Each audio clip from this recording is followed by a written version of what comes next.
अपने लेक्चर को कंटिन्यू करते हुए हम लोग जो उस स्ट्रेट लाइन के पाथ को बेंडिंग होते हुए देख रहे थे उससे आगे चलते हैं, जिसमें उस फैब्रिक ऑफ स्पेस में, फैब्रिक ऑफ स्पेस से आप बहुत अच्छे से ताल्लुकात रख रहे होंगे अभी, उसमें कोई भी ऑब्जेक्ट कितना ज़्यादा मास का होगा उतना ज़्यादा वो उसकी कर्वेचर को बेंड करेगा, बेंडिंग।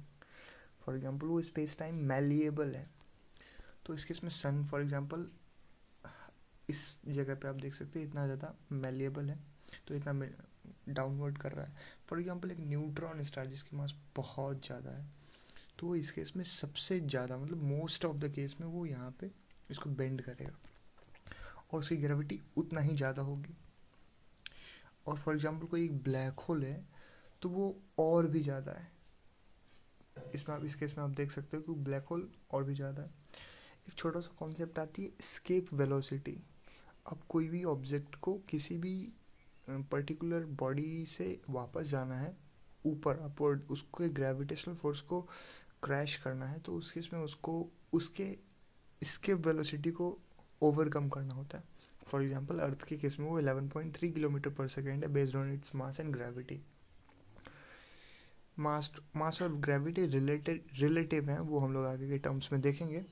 तो इस केस में फॉर एग्जांपल सन से हम लोग लाइट देख सकते हैं, सन से लाइट वापस आती है, तो उसका केस क्या है कि सन का जो मास है, ऑल्दो उसकी एस्केप वेलोसिटी अर्थ के कंपैरिजन में 1000 टाइम्स ज़्यादा है, फिर भी वो जो एस्केप वेलोसिटी जो भी ऑब्जेक्ट उस प्लैनेट से वापस आ रहा है वो लाइट है जिसकी स्पीड 3 लाख किलोमीटर पर सेकेंड है, तो वो उस ग्रेविटी के एस्केप वेलोसिटी से लाखों, मतलब मोस्ट ऑफ द टाइम्स ज़्यादा है, तो वो लाइट वहाँ से एस्केप कर रही है। उसी सेम कॉन्सेप्ट को ध्यान रखते हुए एक ऐसी बॉडी बनाते हैं जिसकी एस्केप वेलोसिटी इतनी ज़्यादा है कि वो लाइट की स्पीड से भी बहुत टाइम्स ज़्यादा है।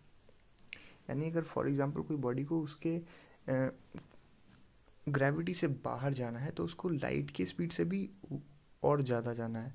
और इन रियलिटी हम लोग समझ सकते हैं कि आइंस्टाइन के स्टेटमेंट से कि कोई भी ऑब्जेक्ट जो है वो लाइट की स्पीड से ज़्यादा नहीं जा सकता। तो उस केस में वैसी बॉडी जो कि लाइट को भी अपने अंदर एक्वायर कर ले, उसको मूव ना होने दे, वो बॉडी ब्लैक होल कहलाती है। इस केस में एक छोटी सी कॉन्सेप्ट है यहाँ पे, इवेंट हॉराइजन, लाइट स्पीड और फास्टर देन लाइट की। तो जितने भी लाइट्स वहाँ पे जा रहे हैं, फॉर एग्जांपल इवेंट हॉराइजन एक ऐसा हॉराइजन पॉइंट होता है, इसको ऐसे समझते हैं कि जैसे अर्थ एक बॉडी है, उसके पूरे आसपास एक एटमॉस्फेयर है और वो एटमॉस्फेयर अर्थ को प्रोटेक्ट करता है, एक बाउंड्री लाइन की तरह है, जिससे ये पता चलता है कि अब इसके बाद हम लोग अर्थ की ग्रेविटी में चले जाएंगे। उसी प्रकार से इवेंट होराइजन किसी भी ब्लैक होल बॉडी का स्टार्टिंग पॉइंट है, जहाँ से अगर आप उसको क्रॉस कर लिए तो there is no coming back from that point. उस केस में फॉर एग्जांपल कोई बॉडी अगर इस ऑब्जेक्ट के अंदर जा रही है, फॉर एग्जांपल ये जो इसका स्पेस आप देख रहे हो ये इवेंट होराइजन है, तो इसके अंदर अगर ऑब्जेक्ट जाएगी तो वो उसके अंदर जाने का जो स्पेस है वो इतना फास्ट है कि वो स्पीड के पॉइंट से भी, लाइट ऑफ स्पीड से भी बहुत ज़्यादा है, और वो जो डाउनवर्ड जाएगा वो बॉडी, वो एकदम सिंगुलरिटी जिस पॉइंट पे जाएगी, जो पॉइंट, वो पॉइंट सिंगुलरिटी है। फॉर एग्जांपल कि वो ब्लैक होल के उस पॉइंट पे जाएगी जो कि इवेंट होराइजन की क्रॉस करने के बाद कोई भी ऑब्जेक्ट, तो वो उस पॉइंट को सिंगुलरिटी कहेंगे। और जहाँ पे जाने का स्पीड जो होगा वो फास्टर देन लाइट होगा, स्टार्टिंग में स्लोअर, मिड में ये देख सकते हैं आप लाइट की स्पीड है, और एट द एंड ये फास्टर देन लाइट भी है। और ये जो कर्वेचर आप देख रहे हैं सर्कुलर, वो इवेंट होराइजन है। उससे पहले वो लाइट की स्पीड से स्लो जा रही है, फिर वो लाइट की स्पीड से जाएगी और फिर वो लाइट की स्पीड से भी ज़्यादा जाएगी। सो ये था कॉन्सेप्ट इवेंट होराइजन का।